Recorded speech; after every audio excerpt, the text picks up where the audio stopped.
Olá, sétimo ano! Estamos aqui novamente para mais uma aula de História e dessa vez nós vamos falar sobre os engenhos de açúcar no Brasil. Nós vamos dar andamento então à aula que a gente teve na semana passada, que falou um pouquinho sobre o Brasil colonial, e agora nós vamos conhecer a principal economia do Brasil naquela época do século XVI em diante.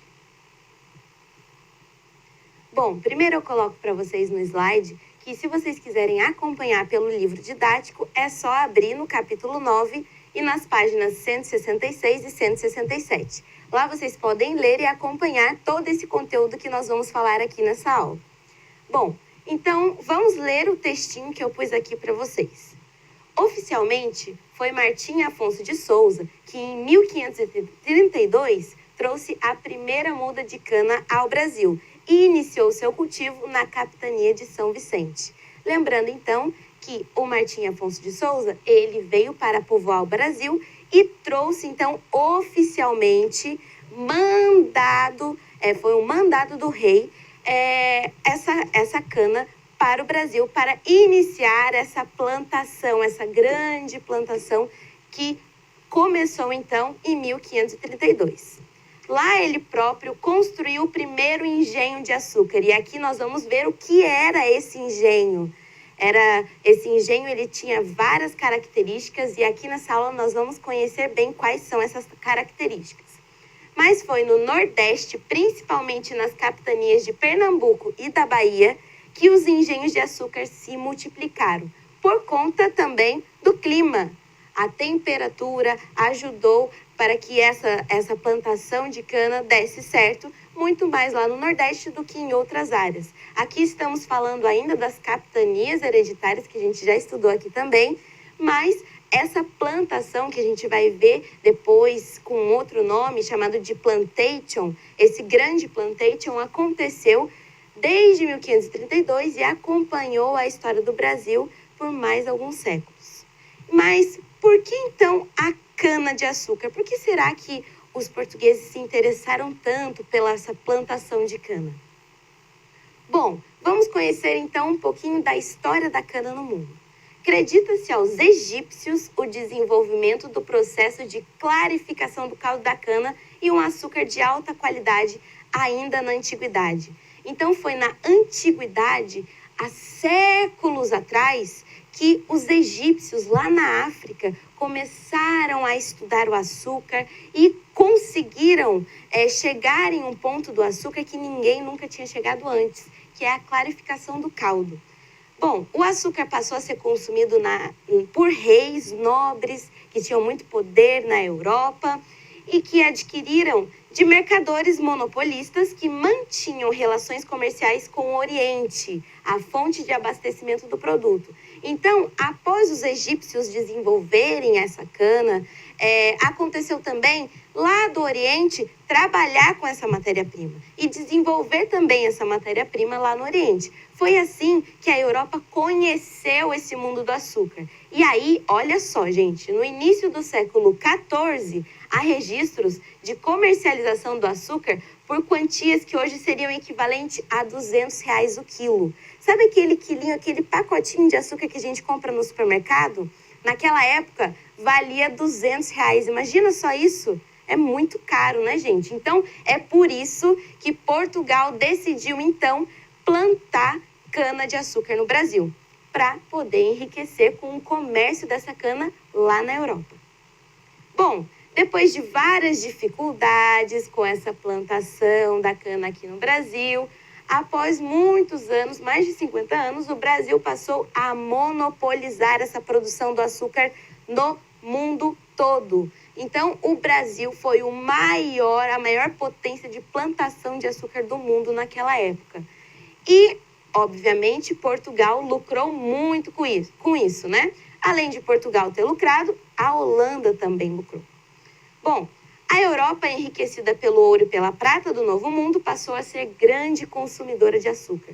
Então, o açúcar se espalhou na Europa inteira e aí essa comercialização desse produto cresceu cada vez mais.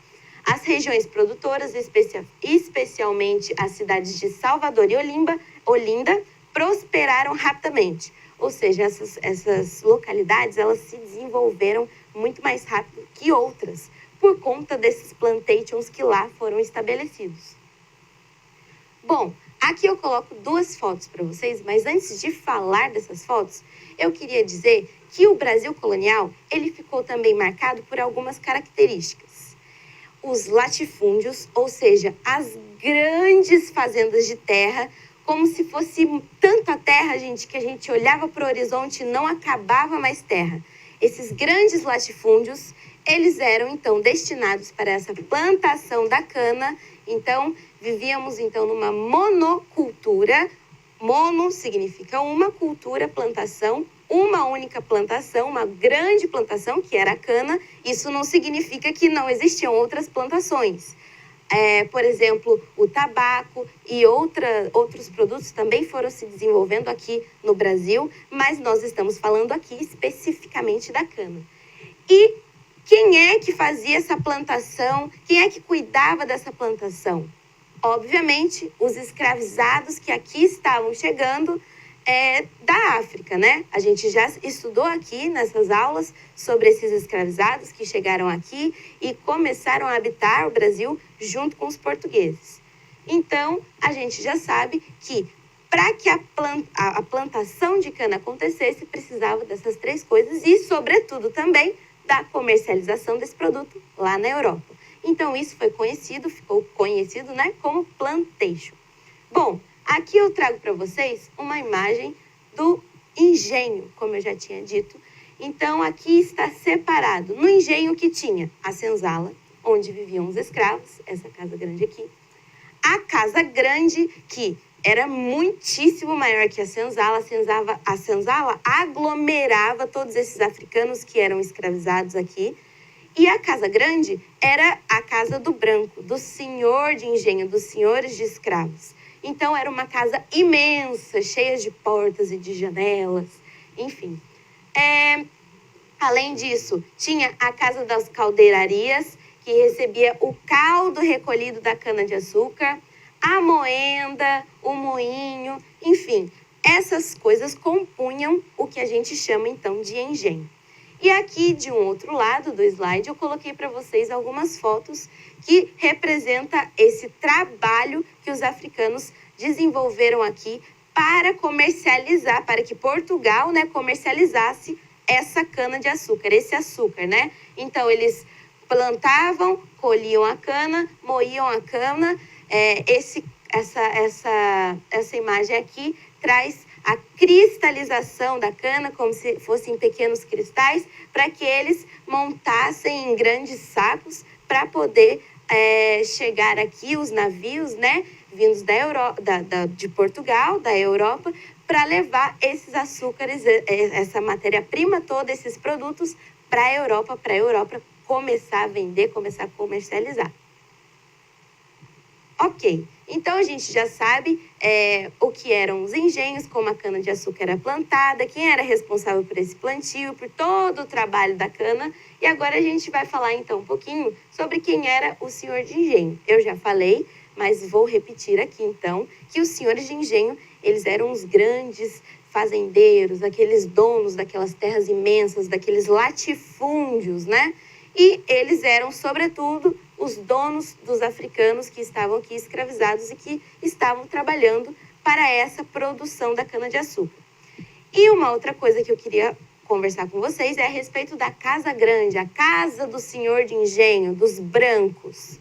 A Casa Grande foi uma casa de morada, vivenda e residência do senhorio nas propriedades rurais do Brasil colônia a partir do século XVI. Tudo no engenho girava em torno da Casa Grande, sendo ela uma espécie de centro de organização social, política e econômica local.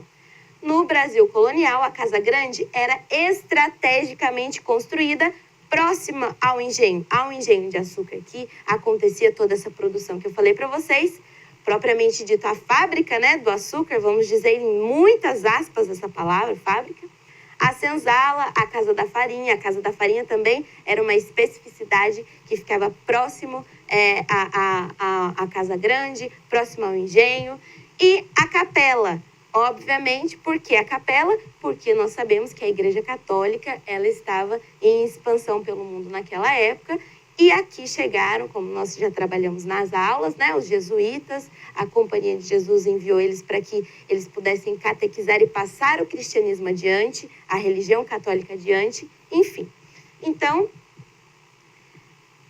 basicamente, essa foi a nossa aula. Nós falamos um pouquinho sobre os plantations, a cana-de-açúcar, a plantação dessas canas, quem é que trabalhavam nessas canas, o engenho, a casa grande, os senhores de escravos, mais conhecidos como senhores de engenho.